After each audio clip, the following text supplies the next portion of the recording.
Bora te atualizar também sobre o São Paulo que tropeçou de novo, pressão gigante pela demissão de Dorival Júnior. Bora trazer novidades importantes sobre zagueiro que quer jogar no São Paulo e foi liberado na Inglaterra. Tem as últimas do mercado, bastidores, finanças, o futuro de Everton Cebolinha. Falo também sobre Robinho Júnior, que é o que parece deve deixar o peixe. Sempre bom ter vocês por aqui, sem perder tempo, pedir para deixar like, se inscrever no canal e ativar as notificações. E Dorival Júnior barrou atacante e saiu do Morumbi extremamente vaiado e xingado por 45 mil torcedores. Queria te explicar o sábado do São Paulo. Tricolor convocou seu torcedor que foi ao estádio, mas depois de um bom primeiro tempo, com o gol do Pablo Maia no finzinho, São Paulo fez péssimo segundo tempo e ficou no empate 1-1 contra o Curitiba, resultado horroroso. São Paulo precisava voltar a vencer para deixar a zona de rebaixamento um pouco mais distante. Hoje o São Paulo tem 27 pontos e o penúltimo colocado, o Remo, tem 22 com uma partida a menos. Importante registrar que o São Paulo não ganha há 9 partidas no Campeonato Brasileiro, sequência que faz com que o Tricolor esteja muito ameaçado de rebaixamento. Importante contar que, por opção de Dorival Júnior, André Silva não foi nem sequer relacionado. O Caleri começou como titular e no banco ficaram o Rian Francisco e o Gustavo Santana. A ausência do André Silva, que já teve propostas para deixar o São Paulo nessa janela, chama atenção. E o Dorival saiu muito, mas muito atacado, foi a principal vítima do torcedor depois da partida. Vale a lembrança de que o Dorival não consegue vencer no Campeonato Brasileiro desde 19 de fevereiro, ainda pelo Corinthians. Ele acumula entre São Paulo e Corinthians 15 rodadas sem vitória. Isso equivale a quase um turno inteiro de Campeonato Brasileiro.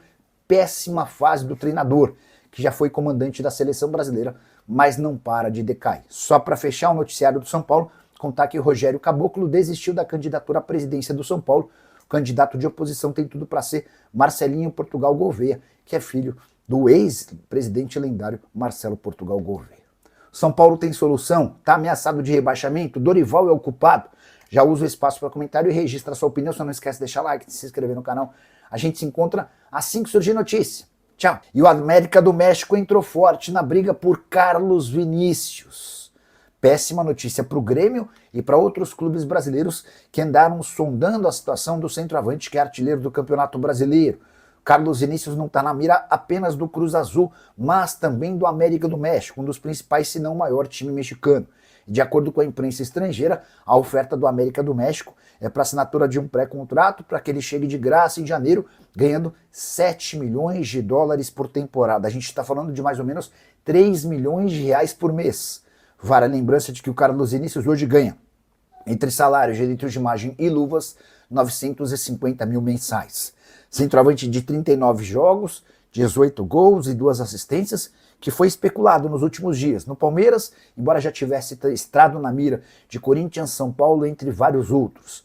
Dá para dizer que o Carlos Vinícius hoje é uma das melhores opções de mercado para o futebol brasileiro de olho em 2027. Você não precisa pagar pelos direitos econômicos do atleta, embora vá precisar pagar bastante dinheiro entre salário, imagem e luva para o centroavante, que é muito bom de bola.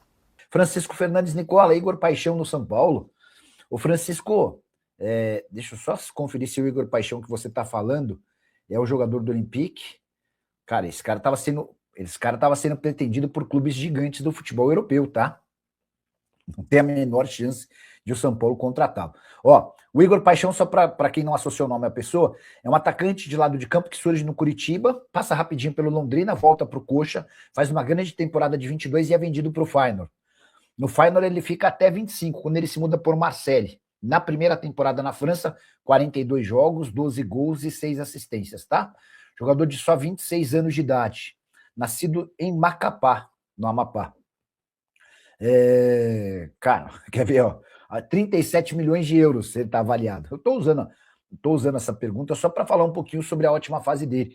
Tinha sido comprado por 30 milhões de euros. Não tem a menor chance dele virar reforço do São Paulo, né? O Wilker Rocha. Meu São Paulo só tem uma solução, SAF.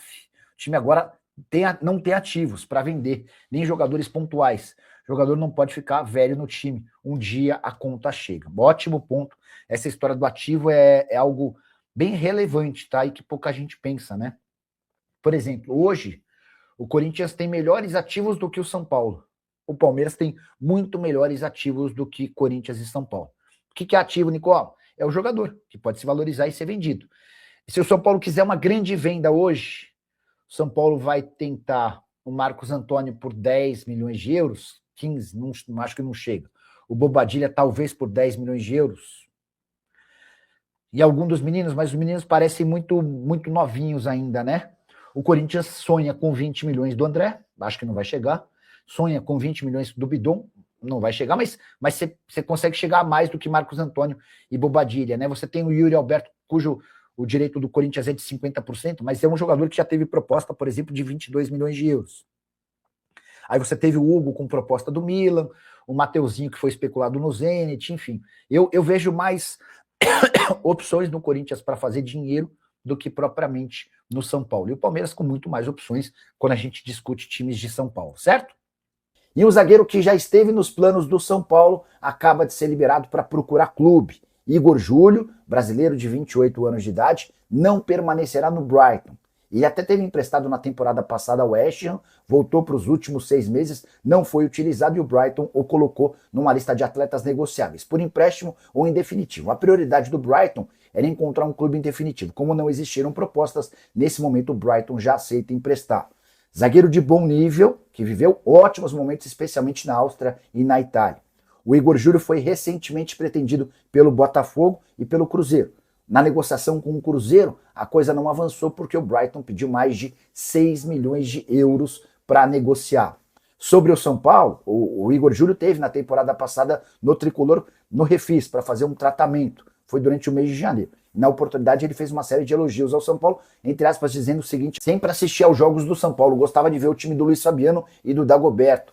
É um dos maiores clubes do Brasil e do mundo, que tem os títulos mais importantes. Acho bonito ver a torcida enchendo o Morumbi. A pergunta que você, São Paulino, deve estar se fazendo: São Paulo pode tentar a contratação do Igor Júlio? E eu reproduzi essa pergunta para um dirigente do departamento de futebol. E a resposta foi: estamos sem dinheiro.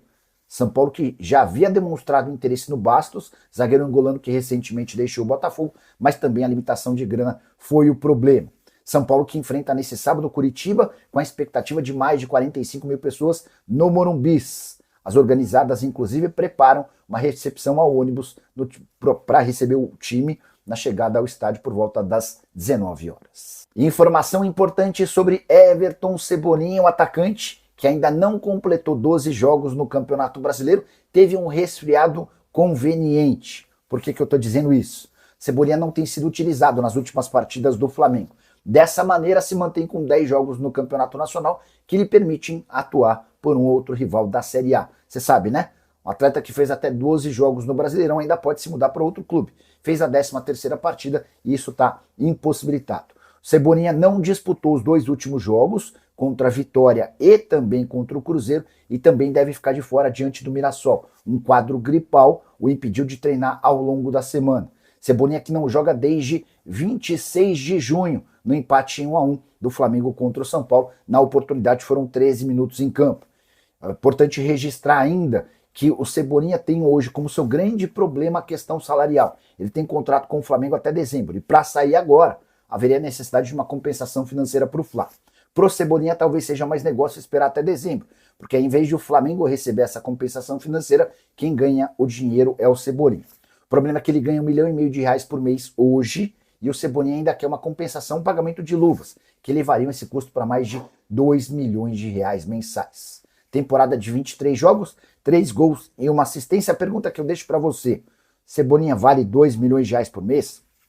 Se você fosse o dirigente do seu time do coração e pudesse contratar o Cebolinha de graça, até quanto você toparia gastar? Já usa o espaço para comentário e registra a sua opinião, beleza? E o staff de Robinho Júnior procura clubes para o atacante de 18 anos de idade.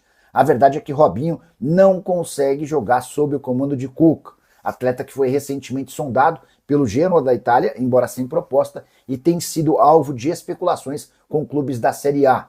Paulo Brax, do Atlético, é um daqueles que demonstraram em algum momento interesse na contratação do jogador. O Robinho não sai do banco de reservas em partidas do Santos há 6 jogos. Ele só jogou 1 dos últimos 9 jogos. São 12 partidas na atual temporada. Na avaliação do Cuca, há atletas hoje mais prontos do que o Robinho. Diante desse cenário e com a necessidade de faturar dinheiro, o Santos cogita emprestar o Robinho ou até vender, dependendo da proposta. Contei para vocês que o Santos tem 2 meses de direitos de imagem atrasados, tem um transfer ban que vai custar cerca de 20 milhões de reais e tem seu técnico Cuca pressionando a diretoria em busca de contratações. Tudo isso em meio às disputas de Sul-Americana, de Copa do Brasil e a briga contra o rebaixamento no Brasileiro. Nesse domingo, o Santos visita o Vasco, lá em São Januário. Responda rápido, você acha que o São Paulo fatura mais com bilheteria de jogos ou shows em seu estádio?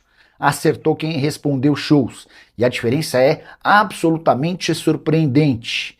Desde que assinou contrato com a Live Nation em dezembro de 2023, o São Paulo já arrecadou cerca de 100 milhões de reais com shows. Nesse período precisou mandar 12 partidas longe do Morumbi. E a estimativa do clube com a arrecadação de bilheteria, se esses jogos tivessem acontecido em casa, geraria na casa dos 11 milhões e 400 mil reais. Diferença de quase 90 milhões de reais em favor dos shows. Diante de toda a enorme dificuldade financeira pela qual passa o São Paulo, a possibilidade de colocar tanto dinheiro em caixa com a realização de shows é quem tem salvado as contas do tricolor. Aí você pode estar pensando, mas Nicola, Júlio Casares não havia antecipado 50% da receita? Sim. Ainda dessa maneira, São Paulo com 4 milhões e meio de reais por show, ainda sobram ao tricolor cerca de 2 milhões 250 mil. Bastante dinheiro, levantamento bem legal feito pelo Éder Traschini do GE. Só para completar, lembrar que o São Paulo vai ter de abrir mão de mais uma partida importante, confronto contra o Corinthians, marcado para o fim do mês de outubro, terá de acontecer na Vila Belmiro, por conta da realização de 3 shows da banda Beach S, nos dias 28, 30 e 31 de outubro.